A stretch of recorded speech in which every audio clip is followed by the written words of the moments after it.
Hello everyone, and welcome to my channel General Hospital today. I hope everyone is having a wonderful day. Before we begin, please hit the subscribe button and give this video a thumbs up. Tracy refuses to back down from her stance with Sonny, Felicia takes James to the hospital, Trina meets Drew, Rick delivers bad news to Portia, Carly warns Lulu about the lives she is about to destroy, and Natalia confronts Sidwell. When Natalia realized that Sidwell was back in her life, she was shocked, and now she's certain that she knows everything her ex is up to. She goes to see Windmere and stops him in his tracks when he tries to do business with deception. She is adamant that she knows you're planning a hostile takeover. Is it the cosmetics industry he's targeting, or is it something more substantial? Felicia quickly approaches Willow and James as she is at the hospital's nurses' station. Under her breath, she says, "We need to see a doctor as soon as possible," and James makes sad expressions in response. "I pray he is well." While Kai is in the hospital, Drew is met elsewhere. "Any friend of Trina's is a friend of mine," the college student states. Obviously, Trina wouldn't consider Drew a friend if she knew about his tactics of blackmailing and threatening her parents. Off Ava's advice, Portia goes to Rick about Drew blackmailing her into doing his bidding. Unfortunately, there isn't much the attorney can do for her. "Unfortunately, this is your only choice," he acknowledges. Sonny arrives by the Quartermain mansion, and whatever he's going to discuss, Tracy is plainly not happy. "Absolutely not," she shouts. "I won't have it." Can Sonny talk her around? Reeling from discovering that Dante and Brooklyn had a kid as teenagers, Lulu is torn about what to do with this revelation. The fallout could be devastating, Carly warns her. Are you ready for that? Given that the spoiler video for this week showed Lulu confronting Brooklyn with her secret, it looks like she is. Cyrus was on a rampage, leaving a trail of bodies in his wake, but now the reign of terror is over, because he himself is dead. The startling twist? Jocelyn pulled the trigger. But thanks to a well-orchestrated cover-up, no one knows the reality. The question now is, who will pay the price for his murder?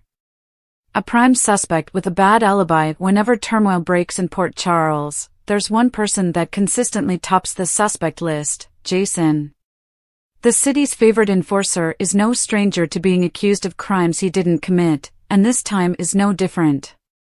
From the time Cyrus came up dead, all eyes went on Jason, especially because he had plenty of motive. Cyrus had murdered Sam, and everyone knew Jason wanted retribution. Even the police commissioner was confident that Jason would take matters into his own hands. His threats in a public area obviously didn't assist his cause. Despite cautions from Anna and Alexis to let the law handle it, Jason battled with the possibility of avenging Sam. In the end, he opted against it, knowing that wasn't what she would have wanted. Instead, he sought out Drew, wanting to make peace for the sake of the children. But Drew, hiding his own profound animosity, wasn't interested in reconciliation. Their chat took place at the exact moment Jocelyn was squeezing the gun, giving Jason a flawless alibi, if only Drew was ready to confirm it. But he isn't. Drew despises Jason and would rather see him locked away than raise a finger to aid him. If the cops come knocking, Jason is on his own. No body, no crime?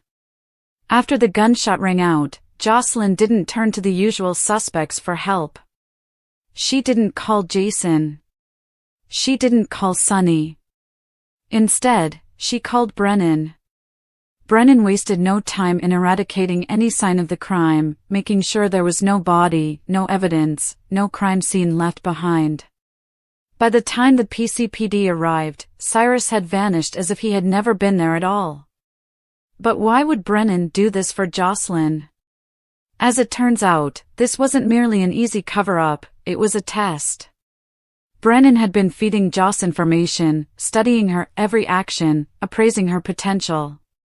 He believes she has what it takes to be a WSB agent and wants to recruit her. If she accepts his offer, the truth of Cyrus' death will remain buried forever. But if she refuses? That's another story. Brennan's next step remains uncertain. Will he preserve her secret, or will he use it against her? A case that keeps circling back. There may not be a body, but Jason has still managed to place himself at the center of the storm. After all, it was Jason who publicly informed Cyrus that no one would ever find his body. The timing, the threats, the history, it all adds up to the perfect scenario. With Drew refusing to clear his name and the cops clamoring for justice, Jason may be facing the struggle of his life. But will he take the blame for a crime he didn't commit? Or will someone else be pulled down with him? Who do you believe will pay the price for Cyrus' death? General Hospital spoilers: Kirsten Storm's taking control of Maxie Jones from writers. Let's just say that no one is going to do her dirty as they did this time last year. Of course, we are talking about Maxie Jones on General Hospital. General Hospital spoilers: Kirsten Storm's taking control of Maxie Jones from writers. Seeing how her style and her wardrobe has changed so much in such a short period of time, a lot of people can't help but wonder if the actress might have taken control over her character Maxie and what she can and can't wear in front of the cameras. That's because it wasn't too long ago that Maxie was wearing ugly, dark-colored attire that put her in the shadows. Clearly, this wasn't the same fashion-conscious Maxie Jones that everyone grown to admire over the years. But there has certainly been a tremendous alteration in the character. That's because Maxie is back to where she was a few years ago, and that's wearing the kind of ensembles that the runways haven't even seen yet. This has prompted a lot of people to wonder if Kirsten had anything to do with this abrupt alteration, considering how Maxie has never looked this wonderful. From the leather jackets to the lace and the bow ties, Maxie is making a tremendous fashion statement, and yes, people are noticing. That, or there's a chance that the authors and wardrobe department have opted to place the character totally in the hands of her portrayer. If that's the case, then plainly it's the smartest decision they've made in a very long time. Here's hoping that Maxie continues to look as good, because fans are now tuned in more than ever before just to see what she's wearing. The girls over at Forrester Creations on the Bold and the Beautiful might want to take some notes if you know what we mean. General Hospital spoilers: what's next for Maxie Jones? So far, Kirsten Storms has not made any comments on the speculation just yet. General Hospital's Chris McKenna discusses how Jack and Carly could disintegrate. General Hospital's Carly feels herself going in too deep with Jack Brennan and is running afraid. Her feelings for the man are too strong, and she is confident she can't have a casual relationship with him. However, that's simply the tip of the iceberg when it comes to Jack and Carly's love story. Jack's enormous secret can change everything. While Carly thinks that Jack could be commitment phobic, she has no idea that he sent her college-age daughter to a WSB training camp at an undisclosed location. He also led Jocelyn Wright to Cyrus Renault, leading Jocelyn to slay the maniac. It was her very first murder, and Jack was so delighted he hired her to be a secret agent. Carly thinks that Jocelyn is going on an environmental science expedition on Easter Island as part of her undergraduate studies. Jack is determined to keep the facts under wraps, which may come back to bite him sooner rather than later. I don't know what the hell he's thinking. Chris McKenna told Soap Opera Digest in an interview. Carly is not gonna like this, obviously, but he clearly needs Jocelyn for some particular reason, and she's uniquely suited for it.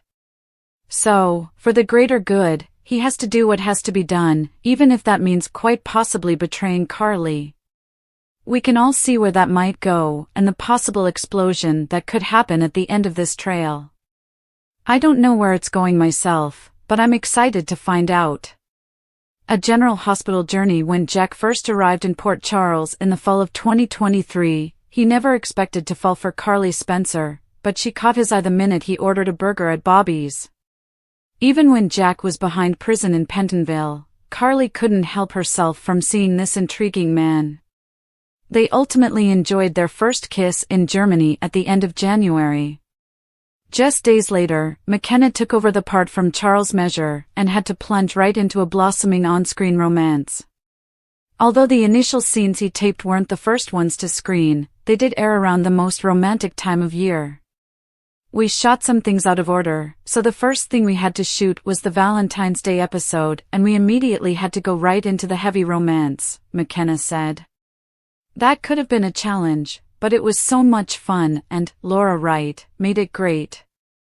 That time might have been the calm before the storm given Jack was summoned away from Carly's place because Jocelyn was in a cabin in the woods with a gun confronting a serial murderer.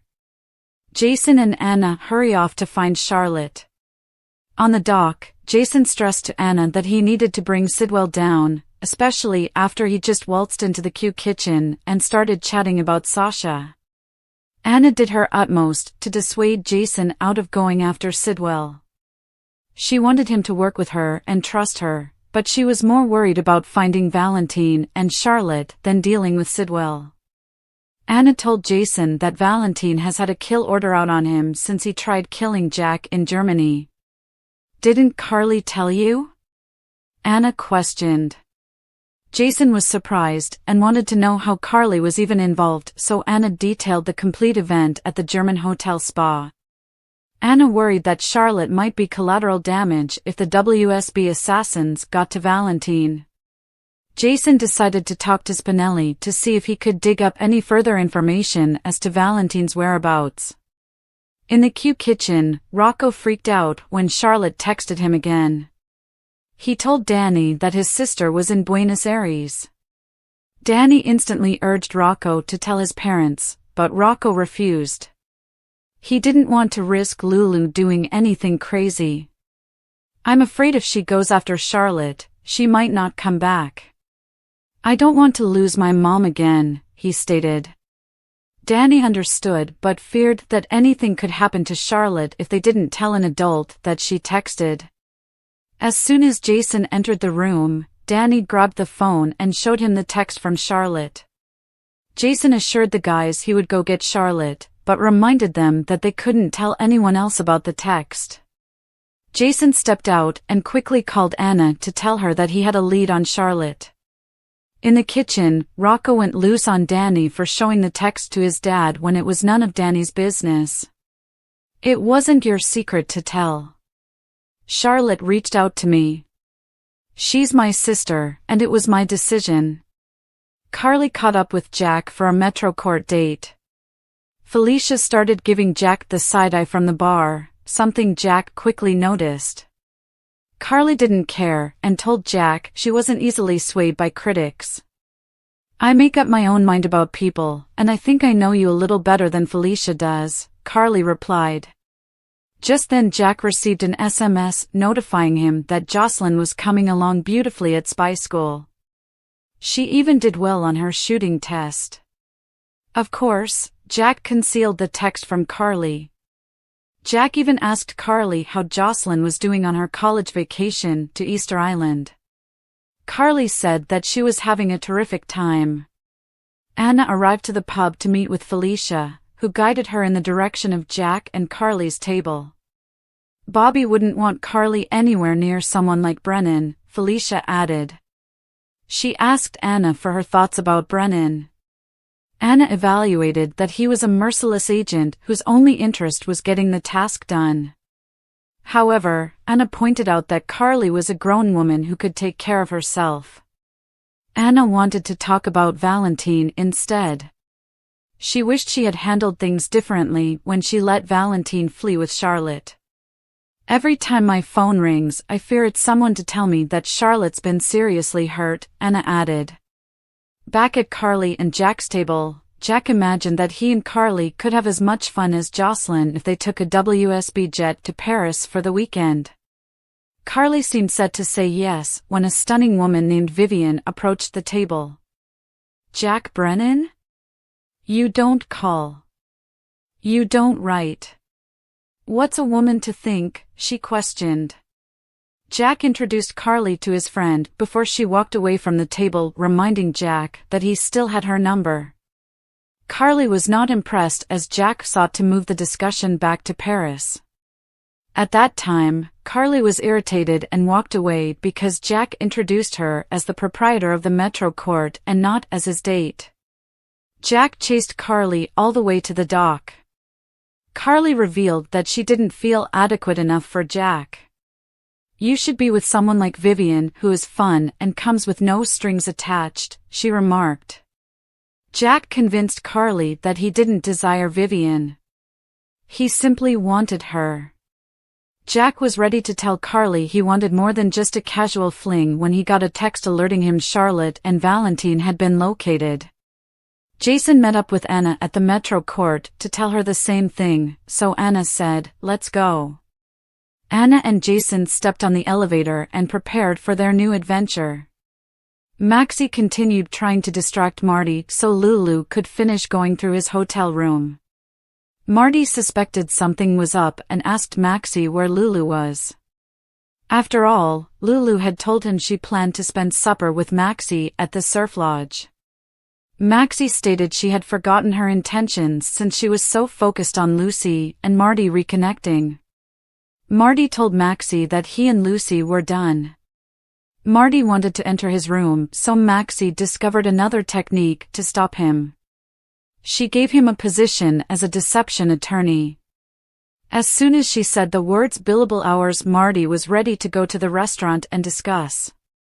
Maxie pulled out the stops to encourage Marty to stay, including employing him as a lawyer and pouring wine on her blouse. When Lulu texted to tell her it was all clear, Maxie told Marty he could go immediately. Sadly for a headache-ridden Marty, he ran into Lois on his way to the elevator. They went to his room to chat. She wanted the notes back that Marty had taken weeks ago. When Marty went to fetch them, he discovered the pages were all out of order. However, he didn't tell this to a worried Lois. Inside the room, Lulu was surprised when she stumbled across Marty's notes from his conversation with Lois. They revealed that Dante had a child, but wasn't included on the birth certificate. Lulu could scarcely catch her breath when she spotted the section about Brooklyn being this child's mother. Lulu hastily took photographs of the notes before Lois caught her. Lois was outside the room knocking on the door seeking for Marty. As soon as Lois gave up, Lulu fled. In the stables, Cody asked Dante whether he ever thought about telling Lulu about his summer romance with Brooklyn when they were teens. Dante didn't get far with his answer before Gio returned with Emma behind him. Emma wanted to see the horses. Gio led Emma to meet Comets, so Cody continued the chat about that terrible summer. Dante didn't even think Brooklyn remembered anything considering how soon she took off with Lois. When Emma and Gio returned, Dante informed them that he and Cody were camp friends. Lois came in on the talk and attempted to not give away how uneasy it made her. Once everyone left and Cody was alone, Lulu popped in. She stated she just wanted to get away from it all and hang out. Lulu quietly questioned Cody about his childhood bond with Dante and the summer Cody was at camp with Brooklyn and Dante. Lulu then lied that Brooklyn had recently told her what happened that summer without mentioning the term pregnancy. Cody was stunned Brooklyn said anything. Lulu stated that Brooklyn blurted it out when talking about hers and Chase's fertility troubles. "I can see that.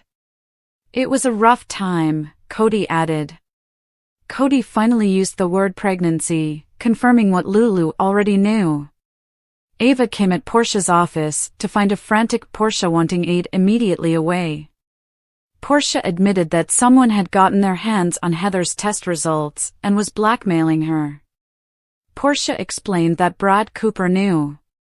Brad must have told someone because now Drew Quartermain is threatening to go to the police, Portia sobbed. Portia revealed that Curtis understood what she had done with the test data, but he had no idea Brad had been blackmailing her. At this point, she was reluctant to tell Curtis because of the way he generally reacts to secrets. Ava didn't think Portia had much of a choice. Ava recommended that Portia could feel better if he just told Curtis the truth even if it lost Portia her marriage.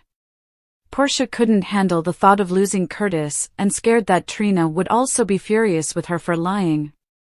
Ava urged that Portia talk to Rick to know her legal alternatives. It wasn't like he was still Heather's lawyer. Until you talk to somebody and until you have a plan, just let Drew think he's won, Ava advised. Portia and Ava felt there was little win-win in this circumstance. Unless Drew's dead, Portia remarked. Next on General Hospital, Tracy spars with Sonny. Willow makes a new acquaintance.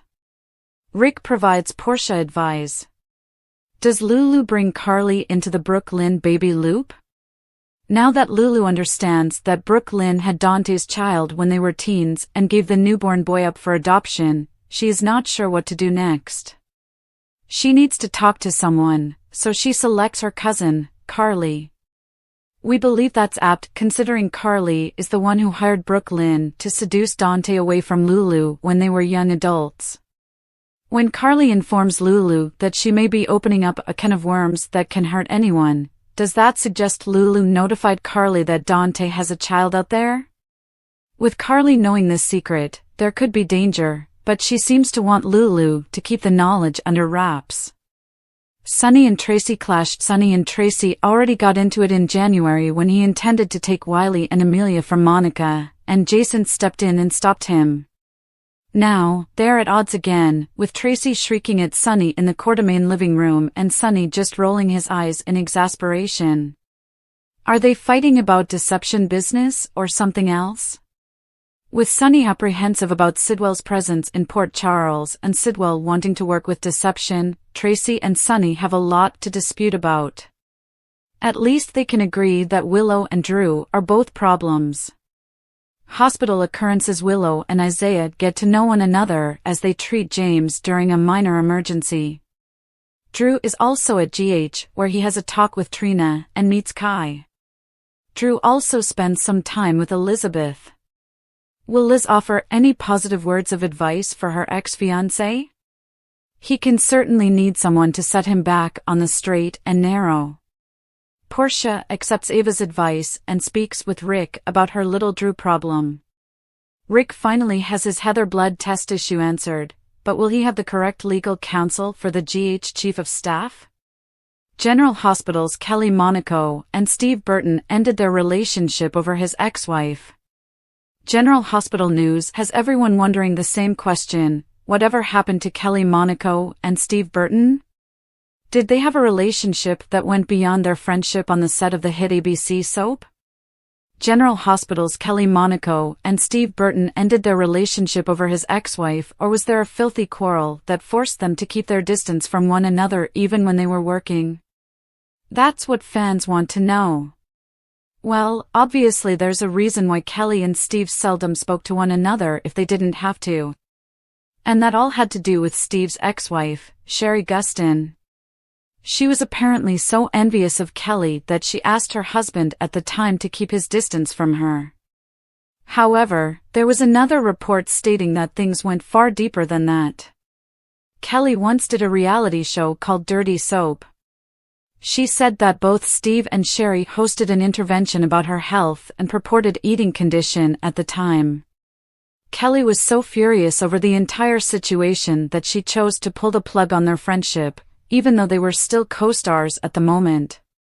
She didn't enjoy Steve and his wife prying in her personal business, especially because it clearly wasn't their business. General Hospital spoilers: what's next for Brad and Lucas? Charlotte's location, Jack's feelings for Carly, Lulu tricks Cody.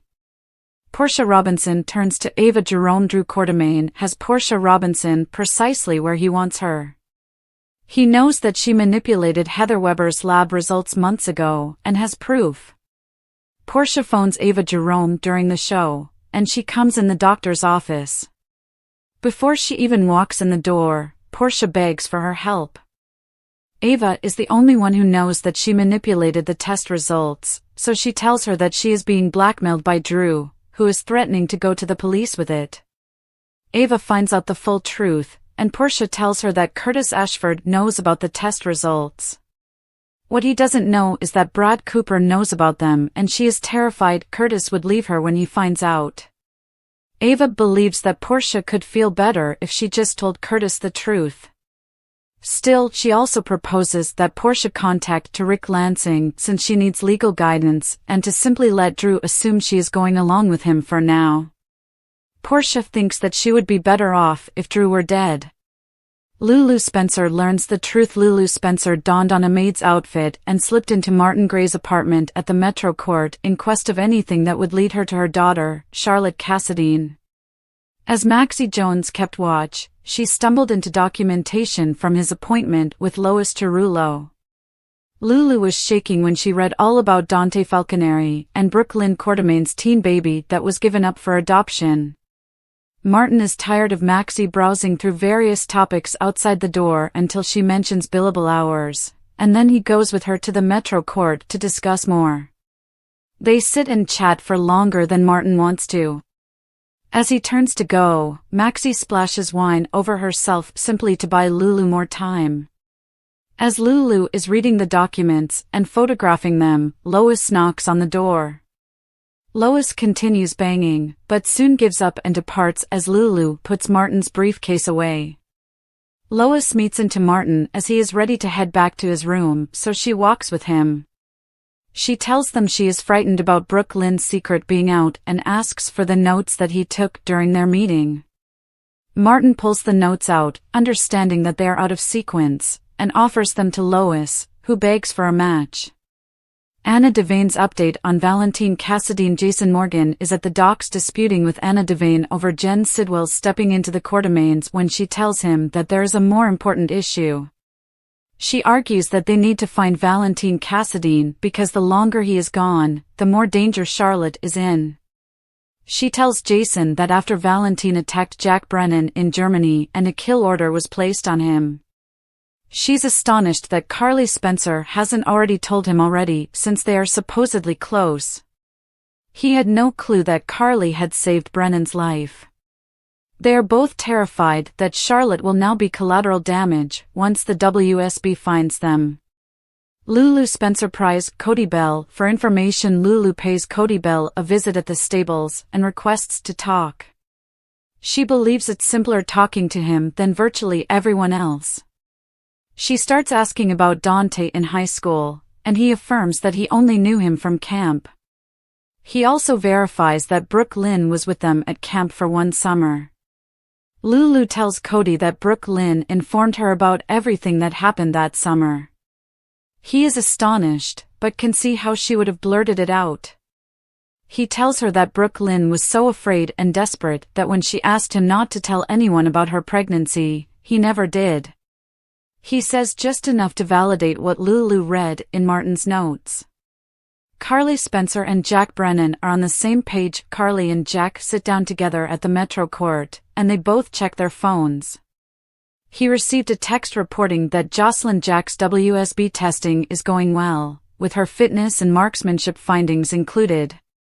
At the same time, Carly is also checking on her daughter, who she believes is vacationing on Easter Island. Jack invites Carly to Paris for the weekend. He offers that they can take the WSB jet, grab dinner, and stay overnight, and he is suddenly interrupted by a woman named Vivian. She definitely was a prior lover, and once she leaves the table, so does Carly. She tells Jack that she can't go to Paris with him, but she will comp his supper. He follows Carly outside and trails her until they are face to face. She tells him that they just aren't on the same page, he deserves no strings attached pleasure, and she just can't do that with him. Carly confesses that it was her mistake, she felt that there might be something more between them, and Brennan cracks. He informs her that there is more between them. When someone can't just have a fling, that is generally his indication to go, and instead, his response was to ask her to dinner. As they are talking, he gets a notification that the WSB has located Charlotte. Felicia Scorpio sees Anna at the bar and informs her that Bobby Spencer would never have wanted Carly with Jack. Felicia wants to keep Carly away from him, but Anna reminds her that Carly doesn't just do as she's told. They start conversing, and Anna reveals how anxious she is about Charlotte and wanting to bring her home. Charlotte Cassadine throws up a flare. Rocco Falconeri is in the Quartermain kitchen when he gets a text from Charlotte. He looks up and tells Danny Morgan that she is in Buenos Aires. Danny thinks that Rocco needs to tell Lulu, and Rocco replies no way. Since the last time he linked his mother to Charlotte, she raced off to find her, and in the end, Charlotte chose Valentine regardless. As the two are considering whether or not Rocco should speak out, Jason steps in and asks what they are up to. Danny picks up Rocco's phone and tells Jason that Charlotte just messaged, and they know where she is. Jason states that he is going alone to collect Charlotte and leaves. Outside, he contacts Anna and urges her to wait at the Metro Court because he has a lead on Charlotte. Inside, Rocco flips out on Danny for telling Jason where Charlotte is. Dante rushes in on their quarrel and asks what is going on, and they lie. They say it's about a girl they both like. Dante tells them they are family and that they need to keep together. Jason gets to Anna and informs her about the communication from Charlotte. They are going to bring her home, so then maybe Anna will stop blaming herself for what she's done to the young girl. General Hospital feuds. Whatever happened to Kelly and Steve? As many of our readers know, Steve ended up divorcing Sherry after she ended up getting pregnant with another man's baby. But the harm between Steve and Sam was already done. They scarcely spoke to each other both on and off camera for many long years. So far, both Kelly Monaco and Steve Burton have not made any additional statements about the matter, although at this point it's doubtful that anything will be spoken. After all, Steve is on the show and Kelly is trying to rebuild her life after she was sacked from the serial. No one has heard from Kelly since she departed the soap in late 2024.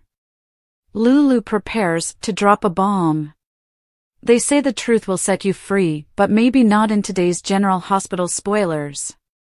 GH's Rebecca Herbst shares a rare family update. Typically, General Hospital star Rebecca Herbst rarely uses her Twitter/X account and keeps her private life private, for the most part, on the social media platform. However, the actress was in a sharing mood on March 1st and embarked on a blogging frenzy that included a rare update on her family. Longtime viewers know that Herbst has been married to her former GH co-star Michael Saucedo since 2001, and they share 3 children: Ethan, 23, Ella, almost 21, and Emerson, 14. The actress was in Boston at the beginning of the month for a fan event with Cynthia Watrous and Maura West, and must have been missing her family like mad while unable to sleep one night. While I'm having insomnia in Boston, I thought I'd share some pics of things that have been given to me over the past few plus months. I've enjoyed them all, she wrote, first sharing multiple bouquets of flowers, a mini Christmas tree complete with ornaments, and other gifts sent to her by the Liz and Jason fans, Liz and Rick fans, and the Lucky and Liz supporters. These guys spoil me. But it was 2 sweet family photos that Herbst posted, which were a real treat for her followers, since it's been what seems like forever since she's shared any kind of update on her children. And since I'm in a sharing mood, the loves of my life, Herbst wrote. Yes, I am the shortest one in my house. In the first picture the actress shared, she is posed with Emerson, Ella, and Ethan, with her older son's hand wrapped over her back. The other photo Herbst posted is a selfie of her and her husband, tenderly putting their heads on one another. Both shots seem to be from the same day, since Herbst has her hair tied up with a bandana headband and is wearing the same liaison hoodie in both images. There might be a "I spy" somewhere in there for a certain group, the actress joked, referring to her hoodie. While we absolutely appreciate seeing photographs of our favorite soap stars engaging with their young children, we also very much loved seeing Herbst and her grown-up youngsters. Conservative General Hospital fans boycotting Brad and Lucas storyline. It looks as though not everyone approves of this message. There's strong conjecture on social media indicating conservative General Hospital fans are boycotting the current Brad and Lucas storyline. Conservative General Hospital fans boycotting Brad and Lucas storyline. Even though there are a lot of fans who adore watching the revival of Brad and Lucas's storyline, there are other individuals out there who aren't feeling what they are seeing on the small screen. One General Hospital Facebook page even alleged that actor Steve Burton is not on board with the love scenes between Brad and Lucas, even though he has never confirmed or disputed any of the allegations. As many of our readers know, Steve is of a conservative background and regularly urges his social media followers to dive deeper into their faith and pray. He even got dismissed from General Hospital after refusing to have the COVID-19 shot back in 2021. Well, considering how there has been such a shift in the country with more and more individuals stepping out with their political views, they are also voicing their distaste for a storyline that they think just doesn't need to be rehashed over and over again. Thanks for watching. If you like this video, so please don't forget to subscribe my channel and don't miss any update.